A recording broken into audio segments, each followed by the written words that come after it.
Le président de la Fédération ivoirienne de Maracana, FIMADA, Bleu Charlemagne, a rappelé à l'ordre Jonathan Morrison dont la tenue prochaine de son tournoi de Maracana fait l'objet d'une vive polémique. Bleu Charlemagne reproche à Jonathan Morrison de ne pas l'avoir informé de la tenue de son tournoi dénommé Tchintequin 2022. Le président de la FIMADA aurait simplement voulu que le jeune entrepreneur passe par la procédure normale pour éviter une forfaiture. Ce que dit la loi sur le sport en effet, la loi numéro 2014-856 du 22 décembre 2014 sur le sport en Côte d'Ivoire stipule dans son article 94 que les fédérations sportives agréées, sous réserve des dispositions de l'article 42 de la présente loi, sont seules autorisées à organiser des compétitions ou manifestations sportives. Toutefois, toute fédération peut déléguer à une ligue sportive qu'elle crée à cet effet, l'organisation, la gestion et la coordination de compétitions et manifestations sportives.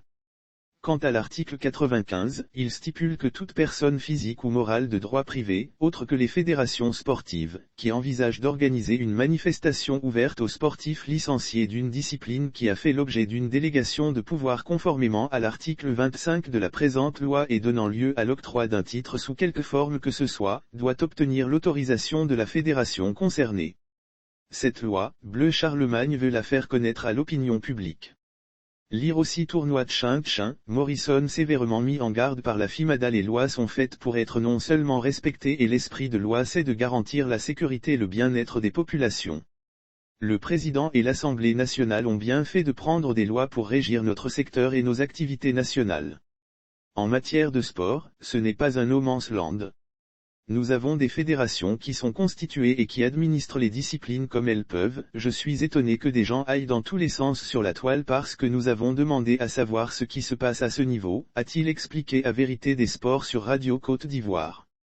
Aucun président ne peut refuser un tel projet selon Bleu Charlemagne. Morrison n'a pas daigné le consulter avant le lancement de son tournoi alors qu'il y a plusieurs mois, un proche l'avait conseillé de le consulter et de solliciter l'expertise de la fédération. Il fait ainsi une leçon au jeune homme qui avait répondu au communiqué tantôt produit par la FIMADA pour le rappeler à l'ordre. Nous sommes dans un pays réglementé et il y a une tutelle. On ne sait pas qui garantit quoi.